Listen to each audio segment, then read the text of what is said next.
Patay ang hindi bababa sa 13 katao habang 66 na iba pa ang nasugatan matapos ang pagsabog sa Barzan Gas Facility sa Ras Laffan Industrial City, Qatar na bahagi ng pinakamalaking liquefied natural gas processing at export hub sa buong mundo. Niyanig ng pagsabog ang ilang lugar sa Doha at nagdulot ng matinding takot sa mga residente matapos makita ang malaking apoy at makapal na usok mula sa pasilidad.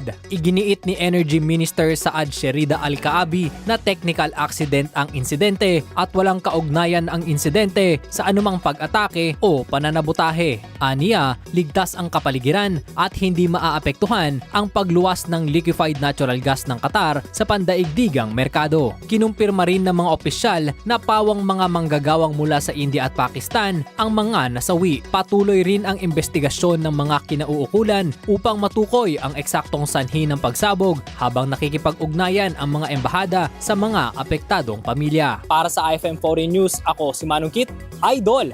IFM News.